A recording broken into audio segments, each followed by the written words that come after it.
I think it's amazing to see the origins, right? Like starting in your garage, taking out a second equity line, something that some people would say that's a no-no. At 60 years old, we Right. still didn't have our own home paid for. So we had a pretty good mortgage on that one. Right. And then I knew I was getting a fairly decent, I knew this other house I would have. It was paid for. Right. But to jump off the cliff and use those funds, That's a different. lot of people would think that was really foolish. But You got to play big. Yeah. if we don't jump at some point, you have nothing. Well, I'm not saying for people to be foolish and we tried take to be. those leaps. We tried to be very conservative. I mean, like I said, we never paid ourselves anything for a year, and we never went in debt other than that line of credit with the equity line with the house. Right. But there was something that I feel like we were all feeling very inspired. Mm-hmm. We wouldn't have dared do what we did without that Yeah, inspiration. you had spiritual we confirmation. had actually been praying a lot about what our future and what is there out there. We felt very strongly that there was something out there, and we were just led to it. And so without that spiritual confirmation, I wouldn't have dared do Right. anything.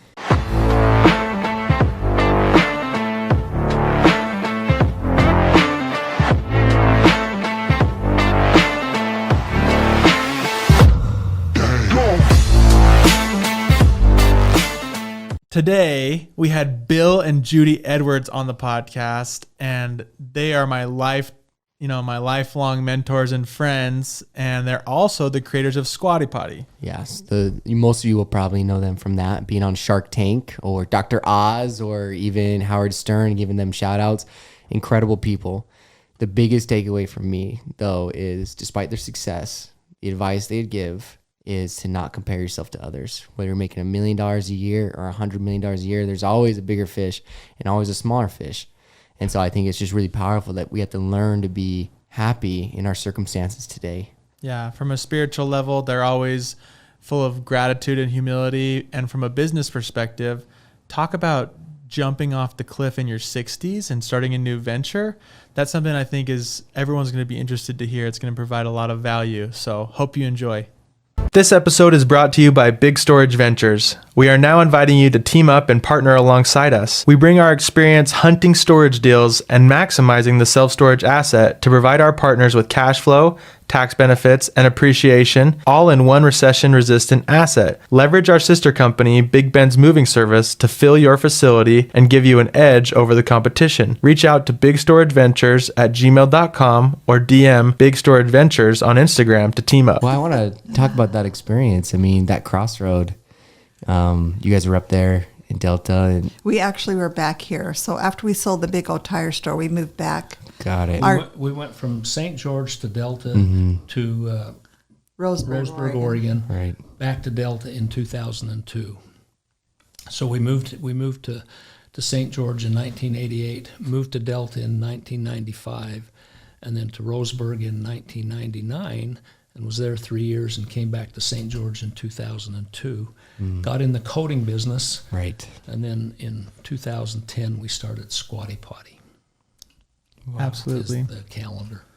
So it's amazing to hear how kind of this entrepreneurship journey works, right? Like you had lots of highs and lots of lows all the way from the time you got married to the time you're in your 60s, which is when Squatty Potty took off. So I think what's so cool for me about your story is how, a lot of people are successful, but not many people have the guts to, as you guys have said before, look off the cliff and jump in your 60s. So can you talk about what was it in you? What experiences did you have in the past that gave you the faith and courage to take that leap in your 60s?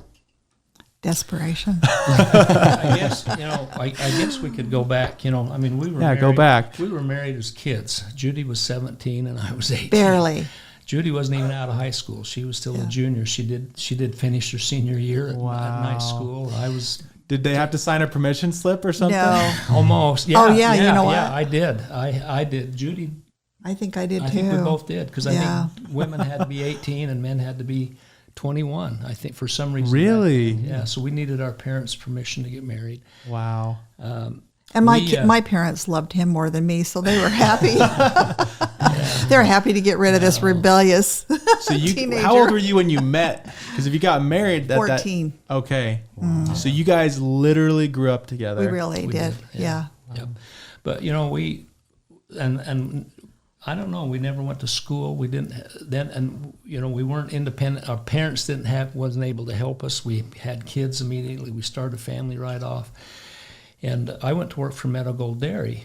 But right during when we were at Meadow Gold Dairy, I started a little truck washing business where I had a portable truck washer, and it had a heater and everything in it. It was in an old 51 panel wagon. I wished I still had that panel You know what? The thing of it is, I kept saying, don't you want to go to college and do something? And he says, I have no desire to be a school teacher, a doctor, or a lawyer. I really just want my own business. So from the beginning, he wanted his own business. You're wired that way. So He was wired we've that been, way. We've been Yeah. basically self-employed other than those first year or two with Meadow Gold Dairy. But even during Meadow Gold Dairy days, we were doing something on the side. We had a truck washing business that I ended up selling to my brother.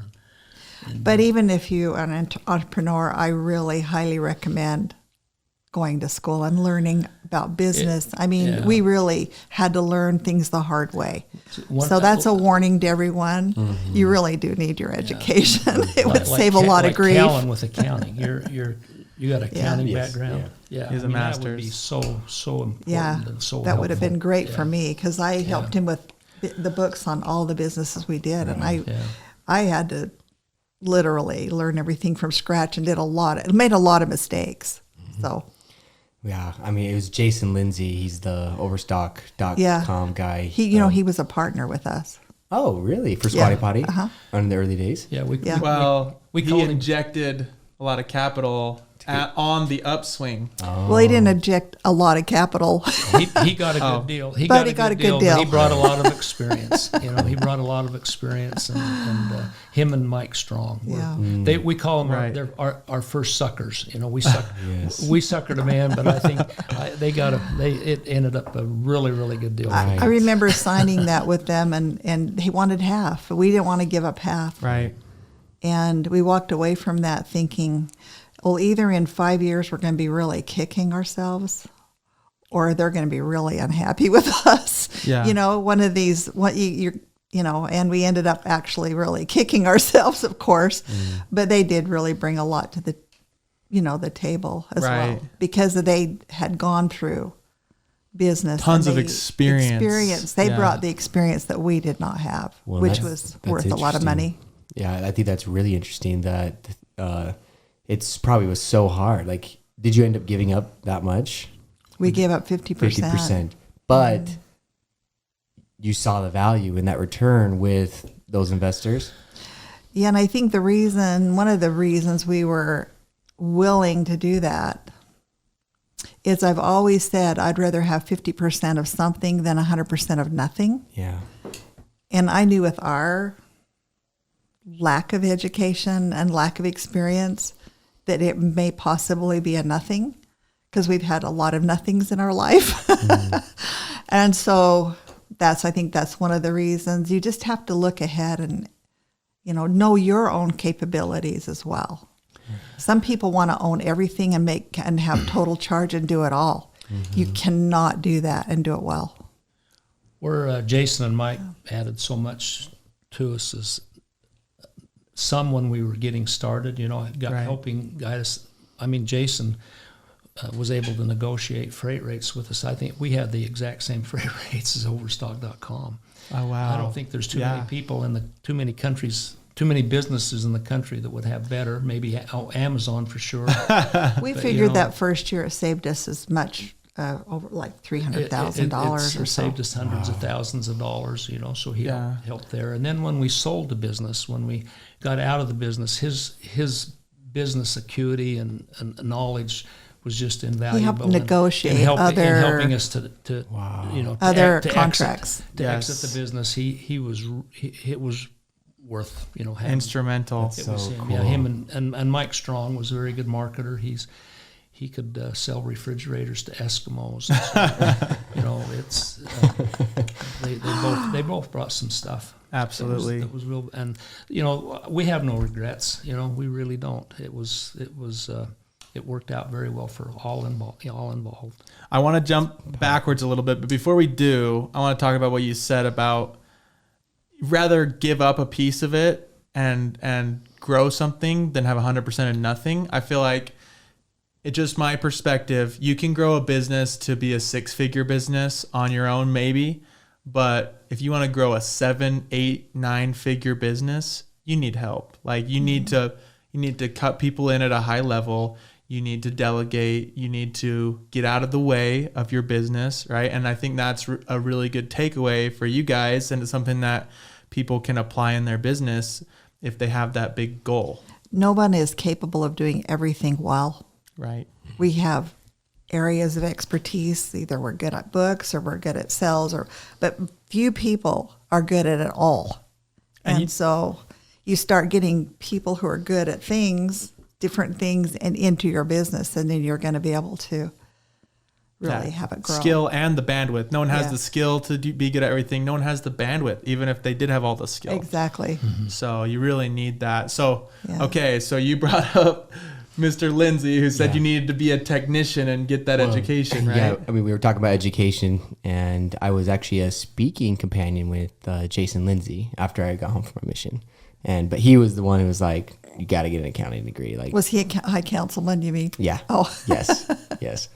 So he's just like, you got to get an accounting degree. You got to learn the language of business. Like it'll benefit you for the rest of your life, whether you're doing accounting or not. And that really stuck with me. That was our first hire, was an accountant. You know, this was before Jay. We were still on our garage. And we had just moved out of our garage. And I just thought, there's no way with my accounting ability that I could present myself to a bank for a loan if we ever needed one. There's no way. Yeah. I knew the process and what you had to put together, and I did not have that capability. Yeah. So we just knew that if we were going to go forward, really our first hire was an accountant, and we hadn't even taken a dime out of the business, and we hired an accountant for $70,000 a year. Wow. That was a big piece to bite off. Wow, yeah, especially without, that's a good paid accountant, especially just starting out at that level, right?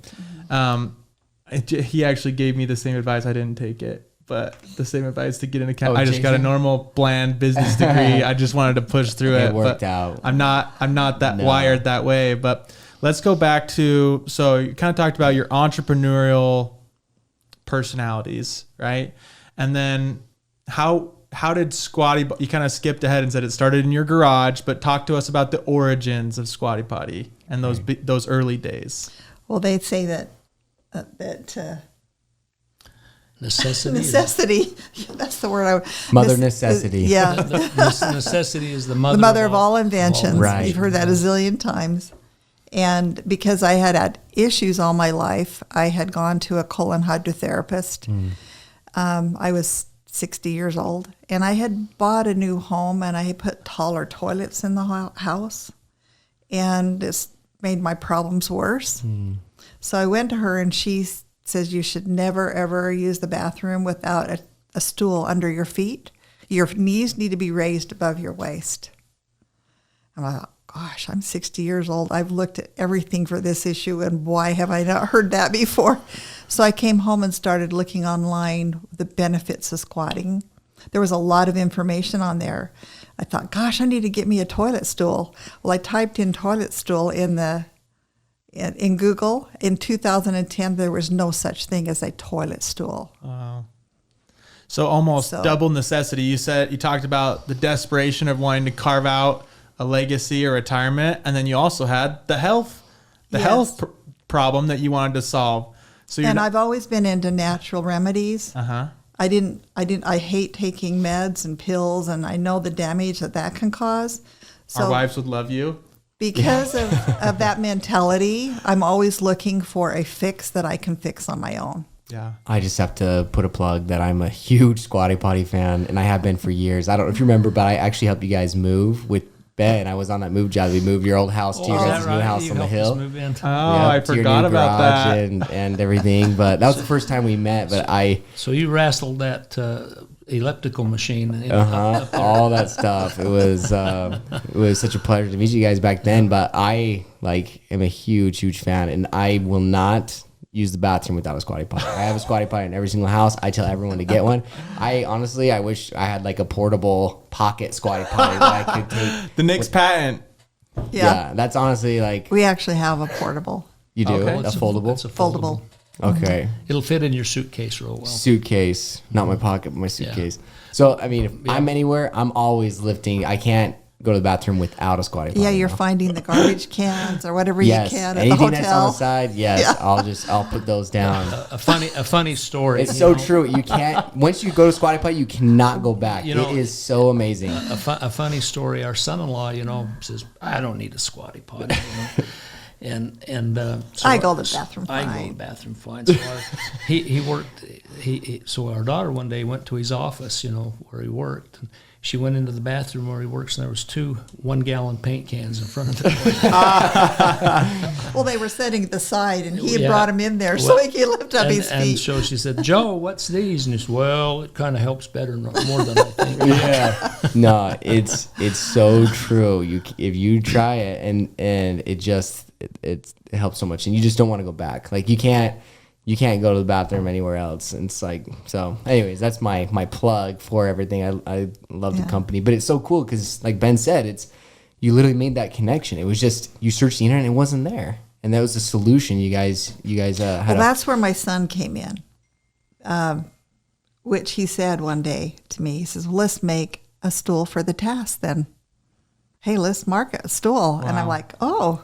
And what was he doing before that? He was in the concrete Concrete coatings coating. with Okay. our other son. Yeah, he was Okay. partners with our other son. I see. And he had also had friends that were squatting, and they had already talked about it, the benefits. So he already knew the benefits of squatting as well. Wow. And so one day we just was at the kitchen table and says, "Hey, let's market a toilet stool." Thought, well, how in the heck are we going to do that? We've never done that one before. Yeah, we're the perfect champion of this. Let's go for it as a family, right? So what did that look like? I remember when we moved, we had some of your original prototypes, some of the Original ones, Yeah, like made the out of plywood. the press board. And so you make this decision. All right, let's market and sell. What did that look like? What did you do next? Well, we made prototypes. Okay. We went to a neighbor who had a CNC machine. Mm-hmm. We kind of drew some things out. We'd gone to our toilet and we measured. We knew we wanted a kind of a horseshoe shape that would go around the toilet, and then something he you just tuck out of the he way. just helped design, and cut a few different types out, and we come up with the original. And we made several. Some of them were really funny at the beginning. I thought, oh no, that's not going to work. And then we found out really quick the press board is not going to work. We had him to get make a plastic we one. did kind of settle on a design. Had him make up about 50 of them, and we give them away. We give them away to friends and family, and it was Christmas time, and I printed off the internet the benefits of squatting, so they knew what they were doing and how to use it and why they should be using it. yeah. Yeah. And the results were amazing. I mean, everyone kind of thought it was they thought, wow, this is a great My gag, kids thought it gag was gift. crazy. Yeah. This is really a funny what is this, a gag gift or whatever? Everyone laughed when you Yeah, they handed all it to them, and laughed, then later they called you and said, Yeah. "Thank you." Yeah. I mean, it was They did. We'll get it. We're potty mouths, as you. We weren't. We hope we to weren't not before give this. you too much information here, but like my sister, within a couple of months, she'd come back and she says, "I can't believe this." She says, "I have had hemorrhoids my whole life." And I'm sorry, sister. I'm sorry for telling this story on here. But she says, "I've had hemorrhoids my whole adult life, and within a couple of months, the squatty potty has cured those hemorrhoids." Wow. So we kind of knew we had a Starting to get some traction. Well, we knew we had a product that worked great for 80% of the people. Yeah. And for 50%, it was like you can't go without it. Yeah. Once you start using it. So if you have a product that benefits so many people, young, old, women, men, teenage. I mean, every spectrum of people. Then you know you've got a huge audience. We would say, you know, So- friends don't allow friends to poop with their feet on the floor. Yes. They're very verbal. It's true. I mean, it just kind of goes back to, you know, when you have information, you know, it's benefited your life, you know, and you kind of want to share that. You want to share that information with the people that you know and you love. And word of mouth was our best marketing tool by far. Our son Bobby was, you know, aware of the power of the internet. We're kind of old school, but he started calling a lot of what were called influencers. Back there you was know. bloggers. Mommy bloggers, yeah. Yeah. Mommy bloggers, health bloggers. That was the food, first. Health food, the paleo. There's a bunch of paleo bloggers, and so we would send them a free squatty potty and just ask them for a review, an honest review. Yeah. And boy, were they good. We said if you love it, tell your followers. If you hate it, tell your followers. We just know that you're all going to love it. Right. So we had faith in You the bet on squatty yourself. potty. Yeah, I don't think we had a bad review. we didn't have a bad review. No. And how are you ramping up production? So where were you producing these squatty potties you're sending to the influencers? Well, our neighbor started off doing most. He had a shop and everything, and he would cut the parts out and paint them. Then we would have to go pick up the parts and bring them to our garage, and we would assemble them and box them up and ship them out. We knew immediately that this was not going to be the way to sell a bunch of product. We knew we needed a plastic version to bring it the price point down a long way. So I got online and started looking. I got on Alibaba. Nice. Started looking at manufacturers and trying to communicate with them. That was a joke. Found a few that were interested. Found one company that I could talk a little bit to. And I finally says, do you have a rep in the United States that speaks Chinese that I can speak to, so that we have someone in between us to help understand what's going on? Mm-hmm. Because we sent them a picture and they said, this is warped. They didn't understand it was a stool, distorted. They seen the curve in it, you know, the horseshoe They shape. said, this is not a stool, this is distorted. Yeah, they didn't Your get picture's it. distorted. Like there's something messed up with your image. Then That's I not a knew I stool. needed, someone to go between, and they did have a gal in Canada that spoke good English, and Spoke she both had, languages. Yeah, Cool. she was Chinese, so I started working through her. Once she could present the idea to them, they go, "Oh yeah, we understand now." And so we just sent them a stool. We sent them a wooden stool. To It says- China. Yeah, to China. It says, make a plastic version, these same dimensions. That's And awesome. they actually did? took their designers and drew up the very first squatty potty. We had gone to several people here in Utah, to get, and I mean, they were talking $100,000 for a mold, and they were talking, $8 or $10 We couldn't per even stool begin to to do that. manufacture. And Right. we thought, wow, because we really wanted to do it here, but like Judy found these people, they built a mold for $20,000 or $30,000, and we're quoting us about about $5 a stool, and then by the time you get it shipped here, it was $6 or $7, which was still way cheaper than our wooden stool. And that cost us and way $25. better. To make. So you'd have to sell it for $75 to make anything on it. But once we got ramped up, and was building, we had some people contact us, and we found a manufacturer, a plastic a plastic mold injector right here in Leeds. Oh wow. And he gave us a price of about $4 or $5 a stool here. Wow. And we shipped our mold from That China was to a here. leap. That was one of the leaps we had to take, because it cost us $30,000 to ship them over here. Mm-hmm. Well, the first one it didn't.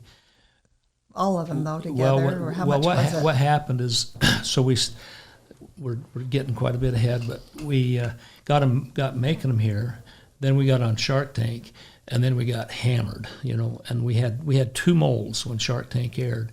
Wow. We had ordered more molds from China. the best way to get a mold built is to go to a U.S. manufacturer, an injection molder, a U.S. injection molder, and then have them design the mold, and most of them still have them made in China, but it's under their watch. Yeah. And so we had 4 extra molds being built in China about before Shark Tank aired. Well, Shark Tank hit, and it just buried us. It outdone anything anybody had imagined, and so we actually hired we loaded 25,000 pounds of molds on an airplane to get them here, in a week instead of expedite that. Yeah, it cost us, 5 times as much as it would have cost us to put it on a boat, but we felt it was worth it. And so we had them flown right into Las Vegas and went down and picked them up. So our initial investment in Squatty Potty, my mother had given me her second home. Wow. As part of my inheritance, even though they were still living.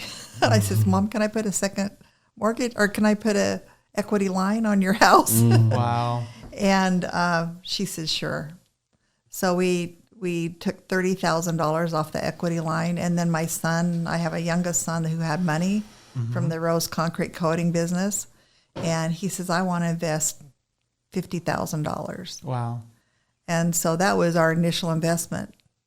And that got us through the molds, and it got us through the website, and a few things like that. And then we started making a little money because we were selling some stools.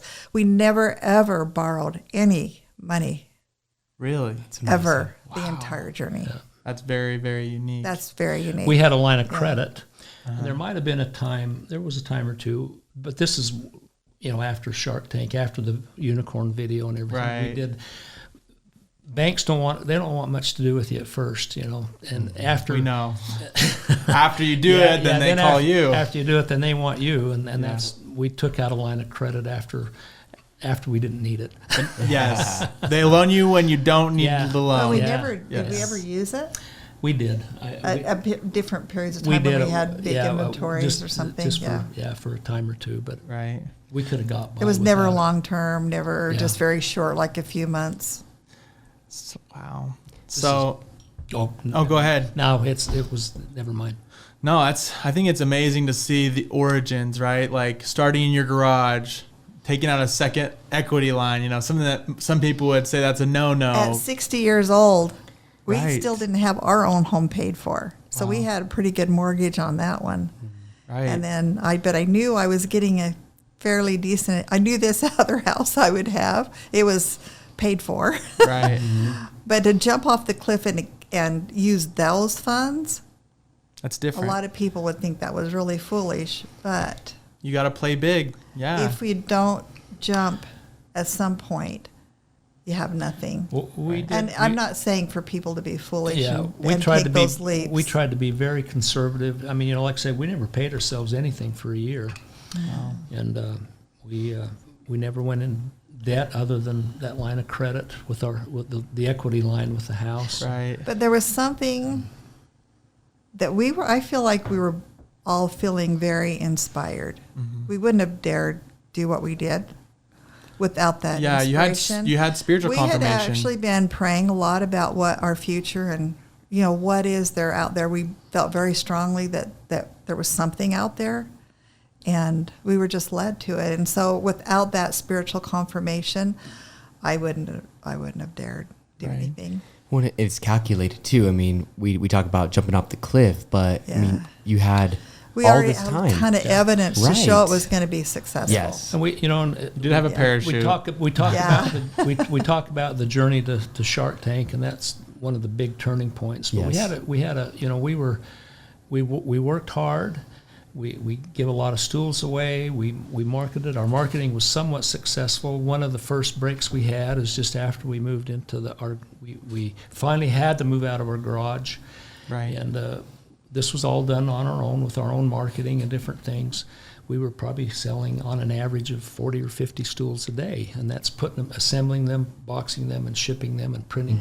It took us, I think it took us almost as long to print shipping labels then as it did to assemble them and box them. I mean, everything was a learning. Right. Everything's for the first time. Everything, it was. So we just moved out. We just rented this little storage unit with an office in it, and we were, our garage was clear full, and you move it into this thing, and it looks like a little speck in this thing we had. And we had 2,000 stools coming from China, plastic stools, so we knew we had to get out of our garage. A container load. Yes. So we moved in there, and we thought, oh boy, what have we done? Now we've got overhead, and we've got, and Growing pains. And I mean, it was within a day or two that after we got into there that we had a phone call one morning, and you got to remember that our kids are always playing phone pranks on us. I mean, Bobby's. And we do our share of phone pranks as well. It's a fun family culture. Yeah, it was kind of culture, and so we'd just gotten in the warehouse, and the phone rang, and I happened to answer it, and this lady says, "Hi, this is Fiona Wozniak. I'm with the Dr. Oz show." And I'm sitting there thinking, which kid is this? Fiona Wozniak? God, her name is Wozniak. This ain't what was Bobby's? Fiona, or something like that. He had a prank character. Yeah, he had a prank character. It sounded really similar. Yeah, it was similar to Fiona, and I'm thinking, this don't sound like Bobby, but and so I says, yeah, right, Fiona, and I'm Barack Obama, because I knew it was one of our kids, Yeah. And there was a big pause, and she says, no, this really is the Dr. Oz show. and I thought, man, maybe I better play along here for a minute. Yeah. But anyway, she said that one of their producers had bought a squatty potty, and they wanted to feature it on their show. I went, wow. And but just she the said, squatty potty, not us. yeah, just the squatty potty. Interesting. And she says the hitch is we need one in New York by 10 a.m. in the morning, and this was like noon our time. I think it was the next day after. Well, she gave us. Anyway, it cost us 24-hour turnaround. Yeah, it was a long. We had to hurry and get it there. Yeah. It was $300 shipping. And it was sort of $400 to get it there, and we thought, wow, can we afford this? And anyway, the Dr. Oz show is a pretty big deal, and it went on. Yeah. It was a real positive thing. He showed why it works and how it works and everything, and so that really gave us a boost. And then it wasn't maybe a few months later, probably maybe 6. It's hard to remember times, but we don't sometime remember tomorrow, after that, let alone for we 10 had years ago. On our website, we was able to watch visitors on our website, and we could see sales live. We could tell how many people were on our website at any given time. And one day it just blew up. I mean, it just went nuts. And the phone started ringing, and we found out that Howard Stern was talking about it on his show with one of his co-hosts. One of his co-hosts had colon cancer, and she got talking about the squatty potty and how much she loved it and how much it helped her. Gosh. And he spoke for 30 minutes. Them two spoke for 30 minutes about the squatty potty. Wow. And so that was, and that just blew sales up. That was crazy. And then it wasn't too long after that Shark Tank actually called us, And that's even kind of funny because they called us and told us to submit a video, and the three of us done a video and sent it in. She said, we're at our deadline. You need to send. We had no idea what we were doing. So we turned in the video, and nothing. We didn't hear boo from them. So a year goes by. Well, we knew it had been declined. Yeah. Okay. A year goes by, and we get another phone call from Shark Tank. She says, well, aren't you going to reapply? And we thought, well, gosh, we didn't know we could. And she says, yeah, there was somebody that didn't like it, but they're gone. And, one of the producers. And so Interesting. we'd like you to reapply, and this is what you need to do. She said, I love your product. I want you to reapply. I said, just really think you guys can do a good deal yeah. on here. Yeah. Get the People. ugly old man off the video. Whatever. And so we done it with Judy and Bobby and got on. Yeah. And so they were accepted and went on Shark Tank. And then That was in 2014. Mm-hmm. Yeah. We filmed it in the spring. It aired in November. When that aired, it took us clear till February or March to catch up on our sales. And we had a lot of angry people. Yeah. Wow. because They- we couldn't get them out. We had, they kind of help you through those things. We Right. asked them about what kind of inventory should we have, and we've only got 2 molds, and she says if you've got 20,000 stools in your warehouse, and by then we were already in all of the Bed Bath and Beyond stores, and so Wow. she says, make sure that you got about 15 or 20 stools in every Bed Bath and Beyond store, and you'll be fine.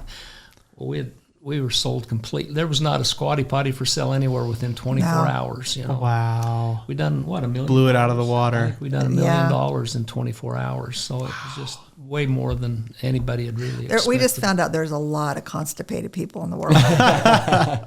Yeah. Lots of people living crappy lives. Yeah. Right? But well, Lots of issues. okay, so I want to talk about Shark Tank and like dive into what that's like, 'cause I think a lot of people would be interested, but I want to highlight how I think a lot of people now, maybe some people that know you or have heard your story, they see, oh, well, they just caught a break with Shark Tank, but there was so much blood, sweat, and tears, bootstrapping this business, getting it out there, and sticking with your principles. You talked about how early you relied on word of mouth, and you just tried to get it out there, and then word of mouth carried your business through. Like, I'd say the Howard Stern thing was word of mouth, right? Like people just finding something, having it really work in their life, believing in it and sharing it. So I think it's important for people to realize, like, yeah, there's some good breaks and there's some smart marketing that happened later, but it all started with those early sacrifices to make the traction, Yeah, and if you don't put in the work, you're not going to make it. You're going to look like a fool on Shark Tank. Yeah. So without having to go through all the pain of getting the business started and having sales, it's not going to work for you. Yeah. I mean, how many people do they just say, well, it's just too early for me? People don't go on Shark Tank with just like a one-off idea. People go onto Shark Tank with years of work behind that before they even get on that opportunity. Exactly. So tell us when you actually were on the show, what was that like? And I know that was an intense experience and really fun. So tell us about being on the show. I'm trying to think of what was fun about it. It was extremely stressful for me. Okay. But not everybody gets that nervous. I just didn't. I mean, we were going on Shark Tank with a product about pooping. Mm-hmm. We could be just slammed, and they can slam people. And they do. It gets They good ratings can, for their and they show. do. Exactly. Yeah. And I didn't know if I would be mistreated or not. Yes. And I don't like being mistreated. Yeah. Yeah. Or being, so that was really scary. We had to memorize. You have to memorize your introduction. That was the hardest thing. Like an acting rehearsal. Yeah, it was ridiculous. I kept saying, this is ridiculous. I can't get through this. Right. So I was really worried about, forgetting my lines. It was just really nerve-wracking. And then you get there and you're put into a little trailer. That's your green room. Okay. And producers are coming in and out, and you go in there and they go, we're not sure if you're even going to be on, if you're even going to get into the Sharks today. Interesting. It's interesting because some of the people that go in can be in there for up to 3 hours. Really? So if they get short of time, then you may not be able to be fit in.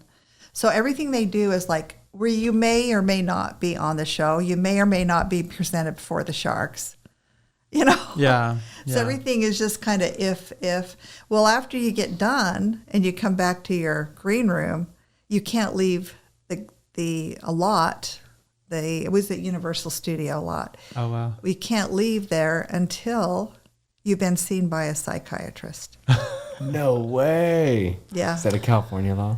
No, it's just so traumatic for people. They want to make sure you're not going to Like that go. you're okay. They have to Kill cover the somebody damage when or- sharks abuse people. Yeah. They have to. It's a liability for them. Literally. So I stayed in the trailer while they went in to film it. Did you watch it And live? no, I didn't. I had no idea what was going on. Okay. But I seen the couple that come off just before Judy. And they needed a psychiatrist. They were They had wrecked. They're ripped. torn up, They huh? had ripped them They to didn't get a pieces. deal, and they were just really torn up, Oh my god. And They were pacing, crying. and oh Yeah. my gosh, Yeah. yeah, I can see why some people need Yeah. a psychiatrist. It's like it's such a thing. They have to have that. That's amazing. So I mean, you saw it air, and I've seen it. I love it, and I think everyone should go check it out. Were there parts that weren't aired from the recording? Oh, we were in there over an hour, and I think the whole it was 7 minutes. They cut it down to 7 minutes. Wow. Yeah. Okay. Did a lot you, of things that you didn't see. Yeah. You knew they were going to beat you up on negotiation. Did you have you came in with a proposal, we'll sell you this much shares for this much money. Did you guys have a conversation like, okay, there's going to be a lot of peer pressure when we get on there. Here's our bottom line. Or was it kind of more? Well, even just since then, I've realized that you go in with an evaluation. If you actually sold your business, who's going to buy, say, a business with a $10 million evaluation when you've only sold $1 million worth of product? Mm-hmm. Right. And people go in there all the time. Well, in a year from now, and after Shark Tank, we're going to be that good. Yeah. we were. You've got to be realistic, or they really just think you're stupid, and they don't want to deal with you. We did have a track record, and a pretty decent track record. We had already got, but on our own, we had already gotten in all of the big Bed Bath and Beyond stores. And they rest in peace. we had over $1 million in sales and things, but so everybody kind of thinks their business is worth more than. And we come in high. Yeah, we came in high, and so I'm glad that Bobby and Judy, we ended up selling for less than we had said our bottom line was, and I'm glad they did. You realize that you just can't buy that, especially a business like ours starting out. You can't buy that kind of. So you're saying publicity. Yeah, Yes. it's just. I mean, it was just worth. And if you don't worth do it. a deal, you're almost sure you may or may not even may be not seen. be aired. Yeah, and if you're not aired, then the whole thing is just for nothing. Yeah. Wow. So you really want to try and make a reasonable deal if you can. So on the show, they had to make the decision of whether to sell On the spot. you You saw said, us "Are looking we?" at each other like That "Are we was gonna real. do That this?" wasn't like you guys weren't like looking at each other for effect. Like you were really looking at each Yeah. other like, should we? Yeah, We Yeah, kinda had because to- it was kinda lower had than to- we had kind of agreed that we'll only sell for so much. And We'll have to post the YouTube clip Yes. where they like look at each other and they're looking at each other like, should we? Yeah, I don't that's know. exactly right. And you don't know, like as a viewer, you don't know if that's like they're like kind of playing it up a little bit, but they already know they're going to take the deal. But it sounds like you guys are really looking at each other like, I don't know what to do. Exactly. We didn't That's know what to do. awesome. That Was real. All of it was real. The only thing that wasn't real on Shark Tank was the fish in the tanks. Oh, wow. It was just a video. Yes. I was so Animation. disappointed they weren't real aquariums. Wasn't real sharks in there. No, Yeah. there wasn't real fish. Oh my gosh. And That's so funny. Shark Tank, obviously the rest isn't history, but like that was a hockey stick curve. You already shared that was, you guys came home and it was all like there was zero inventory. So that's just an amazing experience. Were those sharks, did they buy in before or after the kind of our local sharks, Mr. Lindsay and Mr. Strong? quite a bit. It was after. So Mr. Strong and Mr. Lindsay were in earlier than them. They were. Got it. Okay. Yep. Cool. Yeah. And it's interesting, once you make a deal, that's just a lot of those that show they don't end up making a deal because they come in and they go through all your bank records. This Very is where few of them. our Very accountant few of them. friend, our Really came in accountant handy. Where Devin Brady really come in. He had our books in perfect order, and they came Right. in and complimented us on how well our books were and how Yeah, how good Lori they says, were. I have never dealt with a business with such a great set of books as yours. And in fact, Yeah, it's a good feeling. I think we Yeah. can say this now, but in fact, the deal on the tank was $350,000 for 10%. She says after they went through our books and done all their due diligence, she says, you don't need $350,000. You don't need the money. So you don't need the money. How about if we do $175,000 for 5%? So I thought that was Wow. real good of her. That's really cool. She says you don't. That shows her integrity. Yeah. Yeah, she's a good lady. Yeah, and she still gave you the same amount of experience as you would have gotten. So she basically just gave, she showed some real character, like you said. That's cool to hear that they're not. I mean, we think of sharks as cutthroats, right? So that this celebrity person that had a chance to off the camera take advantage of you, she did something out of the goodness of her heart. That's really cool. Yeah. I love that. So, Well, this is go ahead. oh, this is amazing. I want to talk. I mean, one thing I think people will be interested in is working with family. So like you guys work together. You guys shared you were teenagers together. So I bet your relationship's unique, but also bringing a son into it. I feel like a lot of people have reservations working with family. Tell us about the ways you manage that and the ways that you can set that up for success. I don't have one son or one child that would not work with their dad.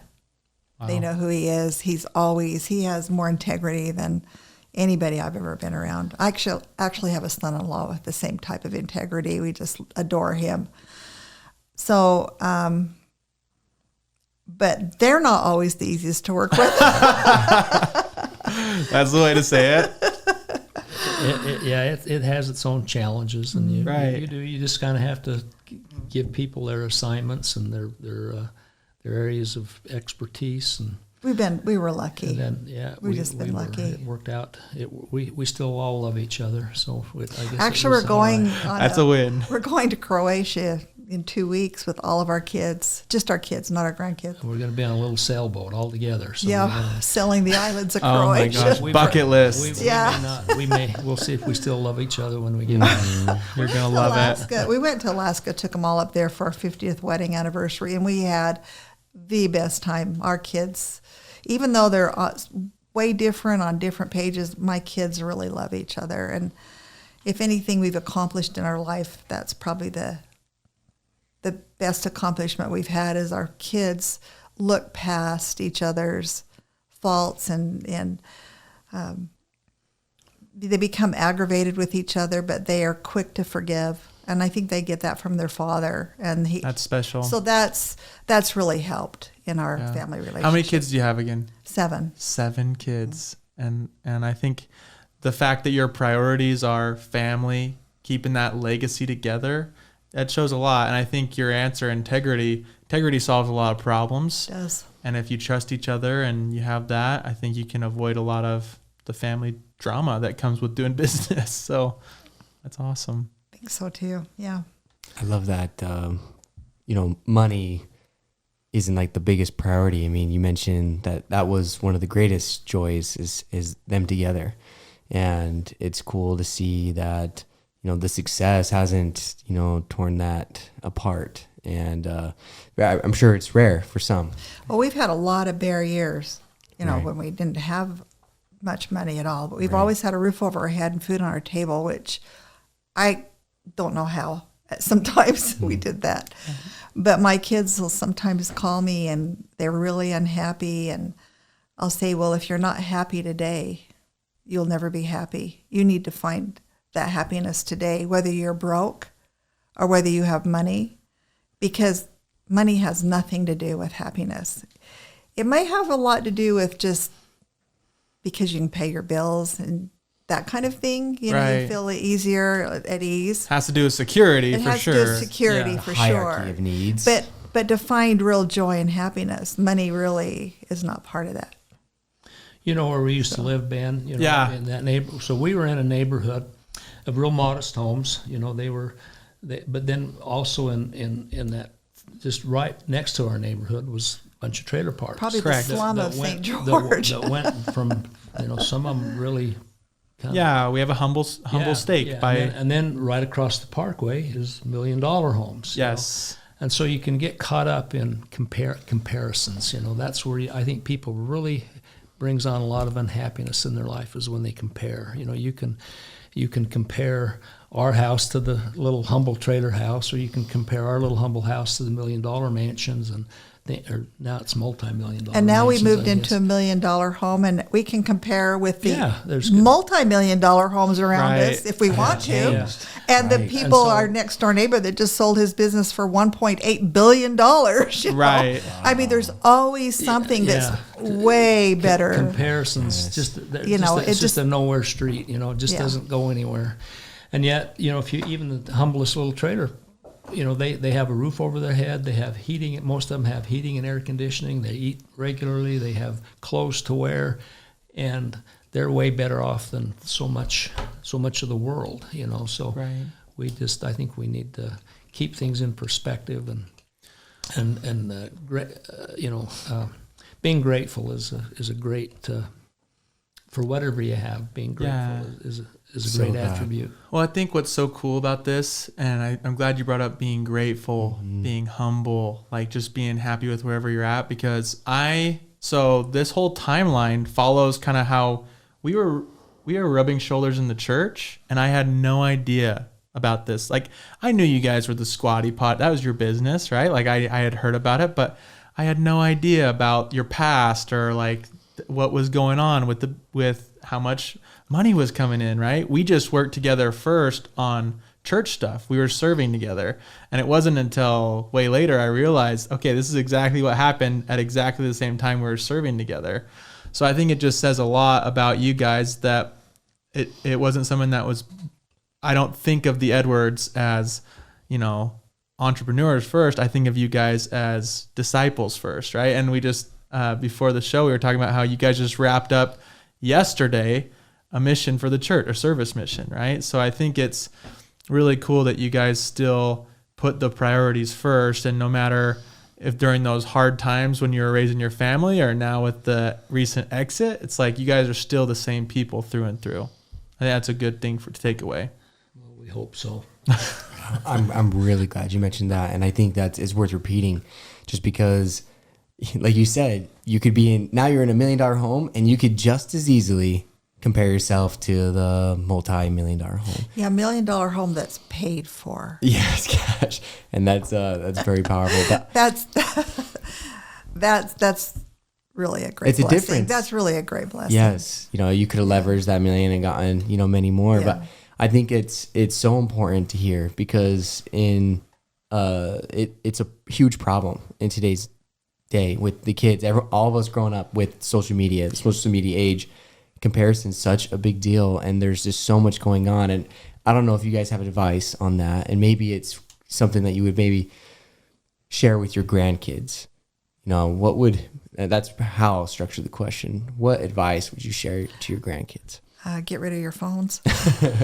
Not do that. No, they're such a blessing in our life, but social media is destroying our youth. What can I say? I've seen its effect in our family. Well, it can be The comparisons there. So unless you have, as a parent, you really can, teach how to overcome that. But I think the best thing is to limit and to not allow your kids to be on there comparing themselves with these. You only see the very best of people. Mm-hmm. And sometimes you think everybody has this unrealistic world that you just don't have, and you don't know how to get there. And there really aren't. They're really not in that world. So I don't know. I just think that media is extremely damaging, the social media. I don't know how to... What to do? I don't know how to fix that. It's like all things, if you can keep it under control and keep it balanced, it's a good thing. It's not good or bad, but when it's out of control, it's bad, and if it's excessive, you just need to keep a balance. And I think, that word gratefulness is just so important, and realizing that, you can find joy and happiness in almost any circumstance. And if you don't find it, if you're not able to find it in almost any circumstance, you're not gonna find it in almost any circumstance either. Whether it's wealth or poverty or whatever. Yeah. Actually, I think money is more destructive than poverty. Interesting. I think, yeah, I mean, we talk about how money just magnifies, I'm not saying you should be, that you should want to be poor. No. I'm just saying that It's it not at can all. create It's nice to have huge, sufficient for your yeah. needs. Yes. Right. But what's your needs? That's where Yeah. It's debatable. where we can get out of balance is what Yes. we need. Absolutely. But I think like if you're focusing on those things that matter most in your life, putting those first, and what's unique is there are just so many years that you guys had, like you mentioned, before this break, that you just can become, that person, have that character and that integrity and build that And that couple too, like you guys fell in love as teenagers. right. So you guys saw each other through all those times as well. I think I like your answer, how you're really focused on the youth and you're really focused on protecting them. I think we talked about in Southern Utah, there's been lots of middle school suicides just this year, which is insane. When we were in middle school, they were starting to talk about depression, but kids are starting to act on it now. Yes. Yeah, I can't. I say, well, take away their phones. I really mean just get them a flip phone. Right. If you want to be in communication with them. Right. I know that's harder, Easier said than done. easier said than done. But But Important. it really does have an effect on some children more than others. right. Yes. Well, thank you guys for sharing that advice. I want to go back to the business real quick to change gears, and I just had one question. This could be really quick. Did you guys ever have someone try to copy the? Oh yeah, just get online. No. And, Get online and type in Squatty Potty, see what you have. and how do you deal with that? Like, you guys applied for a patent, and people are going to copy anyways. I mean, what was? How do you navigate that as a business owner? We do have a design patent. We couldn't get a utility patent. A utility patent is a little stronger than a design patent, but So we really didn't have any. Yeah, to, but anything trying to file patent a it on. stool is kind of like trying to patent a brick or something. It's just too common. It's not worth the expense. Yeah, so we could design with a design patent. Nobody can make theirs look exactly like ours. But even then, they just stretch the boundaries. And we had an attorney that we almost hired full time just to keep knockoffs and things off of the road. our think that strongest. helped us the most.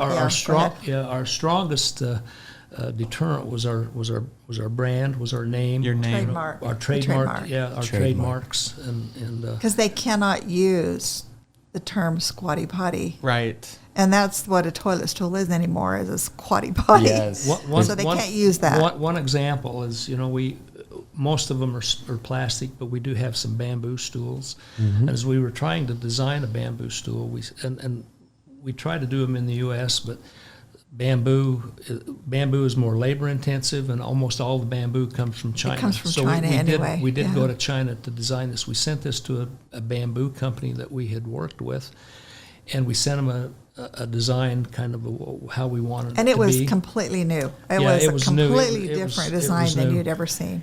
And it was on Alibaba. There was bamboo stools on Alibaba, the exact same design, Oh, my before we even got a bid back, or even before That's we could messed even- up. The exact same stool. That's what Trump was talking about when he Yeah. stolen They- designs. They were Yeah, on Alibaba yeah. before we even had a bid. So Wow. somebody in that They company leaked it. Yeah, it leaked got it.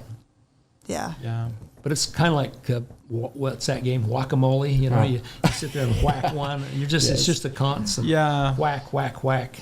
Well, you when that first happens to you, it causes you a lot of anxiety, but you just have to realize, hey, we got to get that much further ahead. And you guys were the leaders. So that's always going to be a thorn in your side as a business owner. Like, people copy my moving company model. My wife's worried about people copying her protein cookie recipe, but I just tell And they her, will. If Yeah. it's really popular, it'll get copied. it's just, you gotta know, like, it's funny how Crumble's so mad about all the people copying their cookies. It's Yeah. like, come on, Yeah, people are I gonna know. do it. You gotta innovate and get ahead of people. Yeah, I say this is America, and free enterprise, and, Yeah. and it's good. And